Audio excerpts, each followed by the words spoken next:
Informasi di dalam video ini diambil sumbernya dari final report yang dikeluarkan NTSB pada tahun 1994 atau sekitar 1 tahun setelah terjadinya kecelakaan.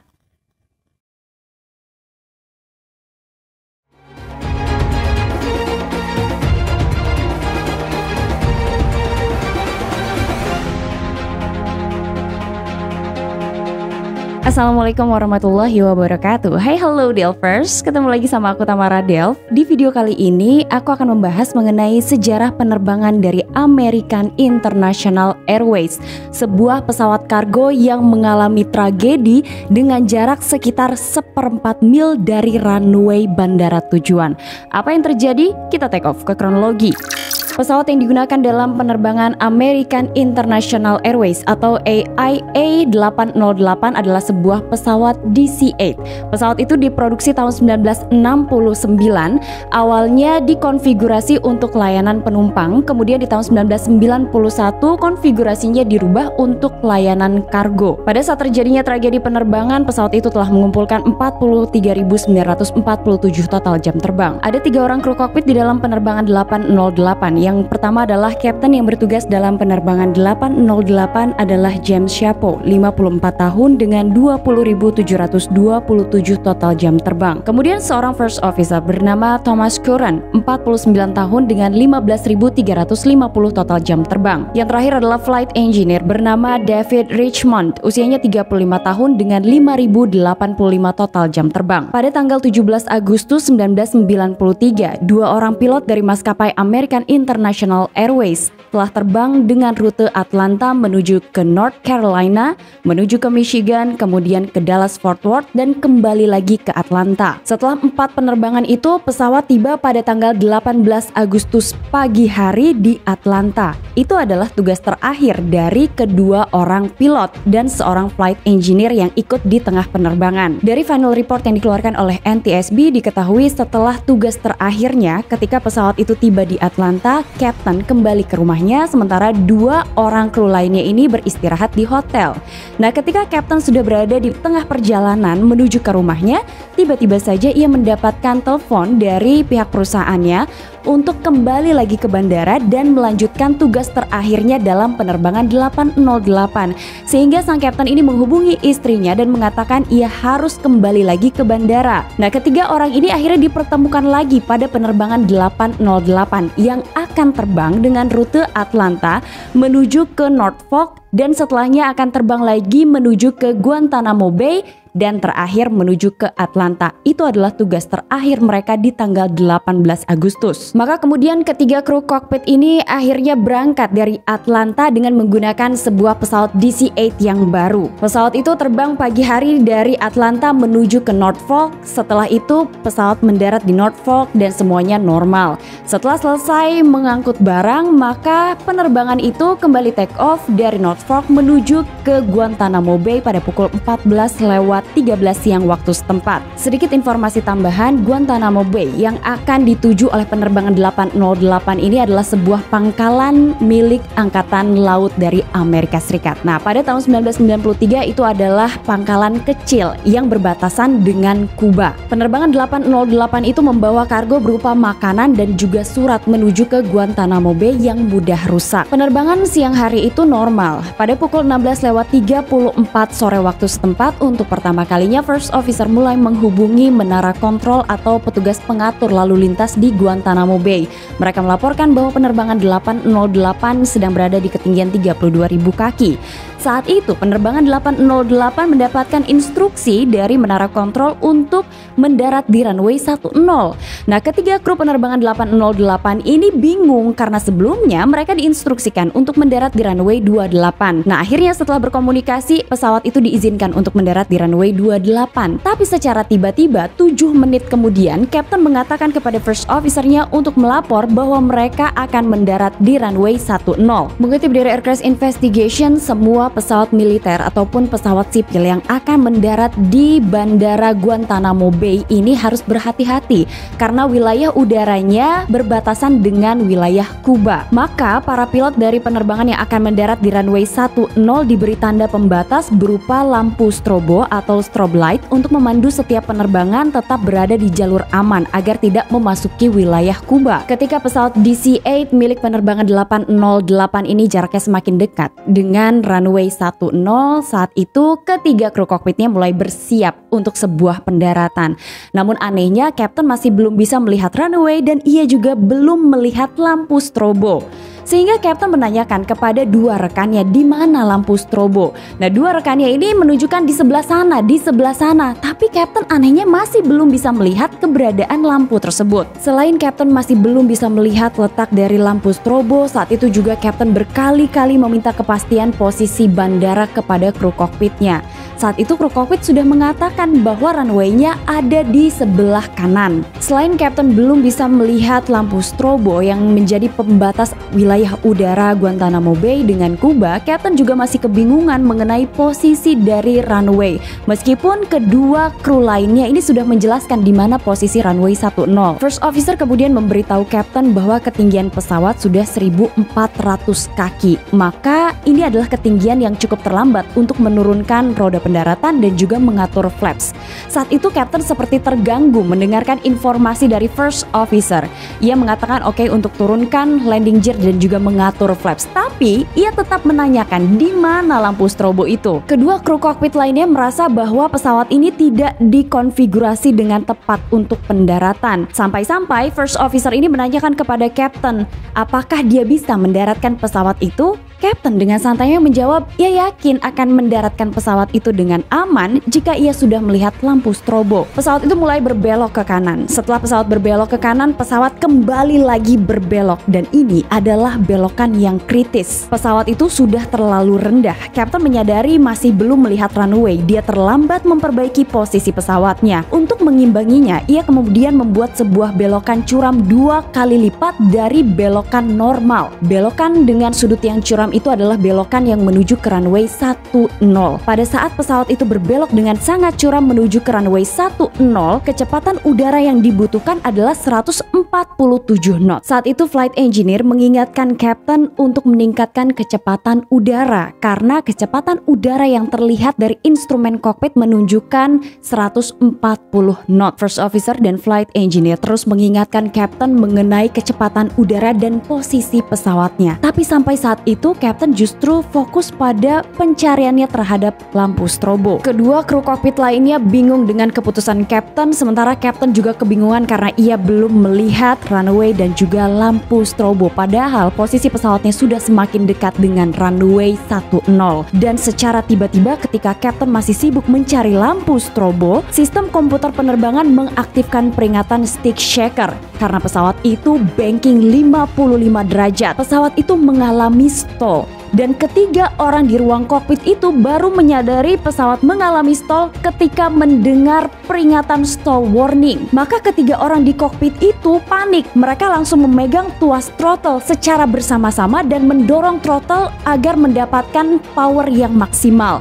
Tapi ternyata ketika kedua kru lainnya membantu Kapten justru membentak dua orang ini dan mengatakan agar mereka mundur. Saat pesawat itu mengalami stall, ketinggian pesawat hanyalah sekitar 350 kaki. Sehingga ketiga kru kokpit ini hanya memiliki waktu beberapa detik saja untuk bisa memperbaiki posisi pesawatnya. Setelah pesawat itu berbelok dengan sangat tajam menuju ke runway 10, pesawat itu tiba-tiba saja mengalami stall ketika berada di ketinggian 350 kaki. Dan dengan sangat cepat pesawat itu justru menukik hingga akhirnya menghantam tanah dan terjadi ledakan yang sangat besar. Ruang kokpit dari pesawat DC-8 itu bahkan terlempar. Peristiwa jatuhnya penerbangan kargo itu terjadi pada pukul 16:56 sore waktu setempat dengan jarak 1/4 mil dari runway 10. Dengan sangat cepatnya wilayah dari Guantanamo Bay ini dikagetkan dengan sebuah ledakan yang sangat besar disusul dengan bola bola api raksasa yang menyala dan asap hitam yang membumbung ke langit. Ketika itu pemadam kebakaran langsung menuju ke lokasi tempat di mana sebuah pesawat kargo yang menggunakan DC-8 itu jatuh. Saat para petugas pemadam kebakaran ini berusaha untuk memadamkan api di lokasi kecelakaan, tiba-tiba saja salah seorang dari pemadam kebakaran mendengar teriakan. Nah, ia mencoba untuk mencari di mana asal teriakan itu dan ia mendengar dari arah bagian kokpit pesawat yang terlempar. Setelah mendengar adanya suara, maka pemadam kebakaran ini langsung menuju ke ruang kokpit yang terlempar dengan jarak yang cukup jauh. Ia berharap ketiga penumpang di dalam pesawat itu selamat. Nah, dengan susah payah petugas pemadam ini mencoba untuk bisa masuk ke ruang kokpit dan mereka akhirnya menemukan 3 kru kokpit dalam kondisi hidup. Namun ternyata pada saat proses penyelamatan mereka baru tahu bahwa ketiga kru kokpit ini justru mengalami luka parah. Ketiga kru kokpit ini langsung dibawa ke rumah sakit di daerah Miami. Dalam beberapa jam setelah kecelakaan terjadi di Guantanamo Bay, maka perwakilan dari NTSB langsung menuju ke lokasi kecelakaan. Setibanya mereka, tim investigasi ini dikagetkan dengan kehancuran parah dari pesawat kargo tersebut. Penyelidikan dari bagian-bagian reruntuhan pesawat segera dilakukan. Mereka perlu tahu apakah ada kerusakan teknis atau malfunction pada penerbangan 808. Tapi kemudian, beberapa saat setelahnya black box ditemukan dan langsung dikirim ke laboratorium. Sambil menunggu data-data black box itu pulih, investigator mencoba meminta keterangan dari saksi-saksi yang berada di sekitar runway 10. Nah, mereka adalah pilot dari Angkatan Laut Amerika yang saat itu jaraknya atau posisinya sedang berdiri tidak jauh dari runway 10 dan memintai keterangan juga dari salah seorang petugas menara kontrol. Keterangan dari salah seorang pilot yang berada di dekat runway 10, ia menyebutkan tiba-tiba saja ia melihat sebuah pesawat yang berusaha untuk memperbaiki posisinya karena posisi pesawat itu berbelok dari 30 derajat hingga 60 derajat. Dan pada saat pesawat itu berbelok, kondisi pesawat semakin lama semakin aneh. Nah, sayap pesawat itu berada di sudut 90 derajat. Sepertinya pesawat mengalami stall dan pilot kehilangan kendali atas penerbangannya.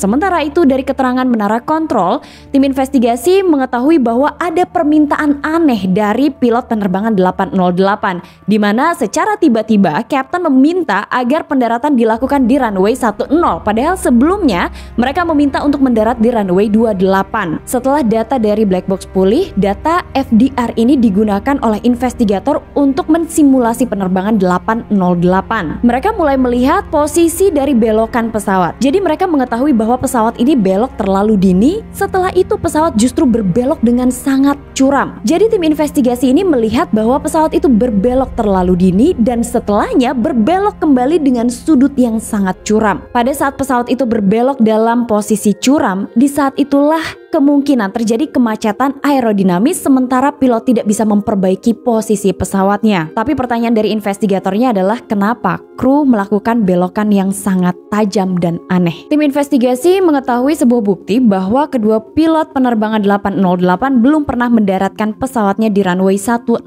Guantanamo Bay. Nah, sementara pilot-pilot dari militer Amerika saja untuk mendarat di runway 10 ini harus melakukan latihan-latihan khusus. Sementara pilot sipil American International Airways ini tidak pernah melakukan pelatihan khusus. Mereka hanya melakukan sebuah pelatihan dengan cara menonton sebuah video pendaratan. Kedua pilot dari penerbangan 808 diketahui telah menonton video proses pendaratan di runway 10 Guantanamo Bay ini sekitar 1 tahun yang lalu. Maka kemudian investigator berkesimpulan bahwa mungkin saja Captain dan First Officer-nya ini merasa bahwa mereka sudah cukup untuk mendaratkan runway 10 dengan cara menonton video pendaratan. Tim investigasi bukan hanya mengetahui bahwa pendaratan di runway 10 adalah pendaratan yang sangat sulit jika dibandingkan dengan pendaratan di runway 28, tapi investigator juga diberikan informasi bahwa para pilot yang akan mendaratkan pesawatnya di Guantanamo Bay terlebih pada runway 10,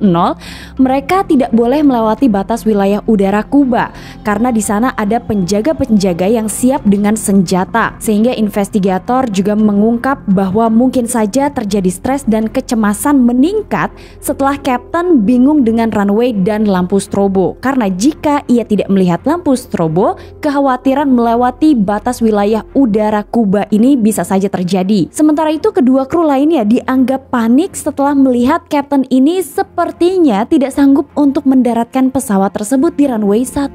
Dalam kondisi kepanikan, kecemasan yang terus meningkat, kemudian Kapten yang fokusnya teralih pada lampu strobo, kedua kru lainnya juga fokus pada pemikiran bahwa jangan-jangan Kapten tidak bisa mendaratkan pesawatnya di runway 10. Nah, hal inilah yang kemudian membuat ketika kecepatan udara pesawat itu terus turun, ketiganya justru cukup mengabaikan hal tersebut. Anehnya, dalam situasi yang dihadapi oleh penerbangan 808, Kaptennya mencoba terus untuk memperbaiki masalah yang muncul, alih-alih memilih untuk go around. Beberapa kali Kapten menanyakan letak lampu strobo, kemudian letak dari runway, dan berkali-kali diberikan informasi oleh first officer dan juga flight engineer, tapi Kapten mengabaikan pernyataan dan juga peringatan dari first officer dan flight engineer-nya. Investigator menganggap bahwa perilaku dari Kapten ini aneh karena ia mengabaikan semua peringatan dari kedua kru lainnya. Ia juga kasar dan mendominasi kokpit, membuat komunikasi di kokpit ini jadi tidak lancar. Maka kemudian fokus penyelidikan berubah pada pilot dari penerbangan 808. Mereka perlu tahu rekam jejak dari pilot 808. Saat itu logbook dari penerbangan American International Airways diperiksa. Investigator menganggap bahwa logbook itu akan memberi petunjuk mengenai sikap pilot yang aneh. Dan hal pertama yang dilakukan oleh investigator adalah memeriksa 72 jam ke belakang. Investigator menemukan fakta bahwa sebelum kecelakaan, kru memulai aktivitasnya dengan rute penerbangan yang cukup banyak. Bukan hanya pergi ke beberapa tempat, tapi mereka juga terbang di tengah malam hingga tiba di pangkalan terakhirnya di Atlanta. Maka investigator menganggap mungkin kru penerbangan ini lelah, terlebih lagi tiba-tiba saja ada jadwal tambahan, yaitu terbang dari Atlanta menuju ke North Fork, setelah itu terbang lagi menuju ke Guantanamo Bay dan melanjutkannya lagi untuk kembali ke Atlanta. Setelah beberapa minggu dari kecelakaan penerbangan 808, kru penerbangannya telah pulih dari luka parah yang dialami. Kemudian first officer-nya dimintai keterangan, Kapten juga dimintai keterangan. Saat itu mereka menyebutkan bahwa sebenarnya pada tugas terakhir terbang dari Atlanta menuju ke North Fork, kemudian terbang lagi ke Guantanamo Bay, mereka sudah benar-benar tidak antusias karena mereka sudah sangat kelelahan. Untuk mengetahui apakah kelelahan menjadi penyebab dari jatuhnya penerbangan 808, investigator NTSB bekerja sama dengan NASA. Nah, setelah NASA dan juga NTSB melakukan penyelidikan terhadap kinerja dari para pilot ini selama 72 jam ke belakang, mereka menyimpulkan bahwa hari kerja pilot yang panjang bukan satu-satunya penyebab kelelahan, tapi para pilot ini justru kurang tidur dan hal itu terjadi berkali-kali selama 72 jam. Efek yang terasa setelah seseorang kurang tidur dan kelelahan terjadi antara pukul 3 sampai pukul 5 sore dan ini bertepatan dengan waktu penerbangan 808 ketika pesawatnya akan mendarat di Guantanamo Bay. Keterangan dari para pilot ini justru semakin membuat NTSB yakin ada sesuatu yang salah dengan proses pendaratan dari 808. Para pilot ini menyatakan bahwa mereka tidak punya pilihan selain melakukan tugas terakhir itu. Karena mengutip dari Aircraft Investigation, industri kargo terkenal sebagai industri yang kejam. Pihak maskapai akan mendorong krunya untuk melakukan rutinitas hingga limit batasnya. Jika perintah tidak dilakukan, maka kru bisa kehilangan pekerjaan. Memaksa kru penerbangannya berada di limit batas kemampuannya membuat akhirnya penerbangan 808 berakhir dengan bencana. Saat itu para pilot menyadari bahwa ketinggian pesawat sudah terlalu rendah dan respon dari ketiga kru kokpit ini terlambat menurut mereka, sehingga akhirnya pesawat itu tidak bisa pernah kembali ke posisi aman. Sang kapten bahkan sempat mengatakan dalam tayangan Aircraft Investigation bahwa seharusnya ketika ia berada di posisi ia tidak cukup yakin untuk mendaratkan pesawatnya, seharusnya ia memberikan kontrol penerbangan itu kepada first officer-nya. tapi hal itu tidak dilakukan dalam penerbangan 808. Setelah semua hal diungkap mengenai penerbangan dari 808, ada salah satu pertanyaan bagi investigator yang masih belum terjawab, yaitu mengenai pernyataan Kapten yang berkali-kali menanyakan tentang di mana keberadaan lampu strobo. Nah, setelah melakukan penyelidikan di Bandara Guantanamo Bay, tim investigasi justru menemukan sebuah fakta bahwa lampu itu memang tidak menyala. Tidak ada informasi dari petugas menara kontrolnya kepada pilot penerbangan 808, dan saat itu pilot dari penerbangan tersebut juga tidak menanyakan kepada petugas menara kontrol mengenai lampu strobo yang tidak terlihat. Sehingga mereka menyimpulkan Kapten justru mencari sesuatu yang tidak ada di hari kecelakaan, yaitu nyalanya lampu strobo. Menurut salah seorang investigator senior yang menyelidiki mengenai penyebab kecelakaan American International Airways ini, ia menyebutkan di tahun 1993 untuk pertama kalinya terjadi tragedi penerbangan yang disebabkan karena kelelahan. Itu menjadi faktor utamanya, karena yang diketahui oleh tim investigasi pada kecelakaan-kecelakaan yang terjadi sebelumnya, kelelahan adalah menjadi faktor yang berkontribusi. Nah, itulah informasi dari channel Tamara Delf mengenai sejarah penerbangan dari American International Airways 808. Semoga informasi ini menjadi pelajaran penting untuk kita semua. Hai halo Delvers, udah lama banget kan komen kalian gak dibacain sama aku, ya gak sih? Nah, kali ini aku bakal langsung bacain 3 komen kalian dari video Northwest 255. Yang pertama adalah dari Kak Indra Saputra. Aku bangga sama pilot di dunia ini, soalnya banyak sekali pilot berhasil mendaratkan pesawat dengan selamat, dan banyak juga penumpang yang selamat meski gak sampai ke tujuan. Semoga di tahun ini dan tahun berikutnya tidak ada lagi kecelakaan dunia penerbangan di seluruh dunia ini. Amin. Amin, doa yang sama juga dari kita semua. Kemudian yang kedua adalah dari Kak Muhammad Nuriza. Baca ini please, katanya gitu. Hai Kak Tamara, ini aku lagi. Apakah Anda akan bahas AIA penerbangan 808 as we speak? Iya dong, karena ini adalah request kamu. Hari ini bertepatan banget nih aku bawain ya. Karena saya pernah bilang ke kakak kalau itu adalah kecelakaan pesawat pertama kalinya yang disebabkan oleh kelelahan pilot. Betul banget. Dan satu lagi dari request kalian udah aku kabulkan di video ini ya. Yang terakhir adalah dari Kak Feryadi. Assalamualaikum warahmatullahi wabarakatuh. Waalaikumsalam. Sukses terus Kak Tamara dan kawan-kawan. Moga komen aku dibacain. WKWKWK. Congratulations, komen kamu akhirnya dibacain. Dan terima kasih untuk kalian yang sudah nonton video aku hari ini. Jangan lupa di subscribe, dinyalain lonceng notifikasinya. Di komen-komen di bawah sini juga mengenai tanggapan kalian dari sejarah penerbangan 808 ini. Dan sampai ketemu di episode selanjutnya. Assalamualaikum warahmatullahi wabarakatuh. Bye-bye. Beberapa detik saja untuk bisa memperbaiki posisi pesawat, sehingga ketiga kru pesawat ini hanya bisa